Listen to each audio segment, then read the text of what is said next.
All right, boys, we are out here at the wooded area. We have Caitlin and Brad here. We also have Chase and Lonnie on the way here. Me and Brad have just finished making a little path through the woods here. It goes kind of out there into the wilderness, into the middle of nowhere. Super cool. So what we're doing here is kind of our endurance challenge. This is going to be a warm-up round, just to kind of feel it out, see how the trail has changed, see what we want to change, and kind of let everybody get a feel for what's going on. And we'll come out here and we'll make it an official course, an official obstacle, and we'll make this a legit event, guys. Make this a legit event. But today, just about having fun, getting out here, testing the new Vanquish, TRX4s, Vanquishes, and just having a lot of fun on the trail, getting lost and not knowing where we're going. So thank you guys for watching. I hope you enjoyed this. How am I feeling about today's course? Feeling a little hot. It is about solid October 28th, and it's about 80 degrees out here. It's really hot, unacceptable, Brad's stating. Lonnie and Chase just got here. They're late, but that's okay, because I was late yesterday for Chase. So Chase, this is we're even now, bud. No more lateness from each other. Me and Brad cleared a trail all the way through there. I'm curious to see how this girl does, the little VS410 Ultra. Brad's TRX4 with the modified foam hanging in there. We are using a trusty XP130 Team Associated radio for the Vanquish. Got some customization here, not nothing fancy like my Futaba, but I don't have another receiver for my Futaba, so yeah.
Now boys, this is where I head out. I am in the VS410 Ultra, which is not waterproof up until this time. I have the receiver mounted on the top of the battery tray to keep it as far away from the water as possible, but still I'm not wanting to test my luck here, so I let Chase take the wheel and go for it.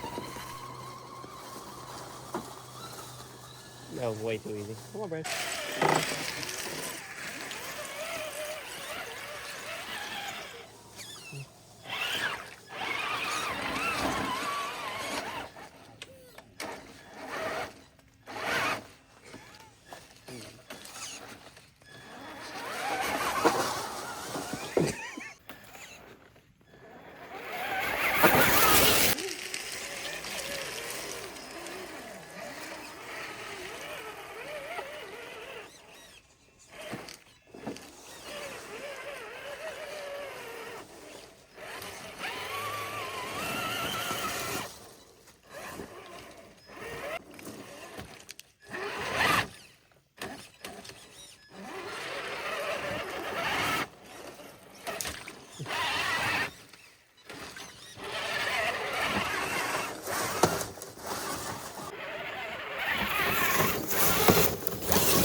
I do want to thank you guys for watching this video. I want to thank you for taking time out of your busy schedules to watch this and enjoy some quality RC adventure content. If you liked it, drop us a big like, hit the subscribe button for more RC adventure.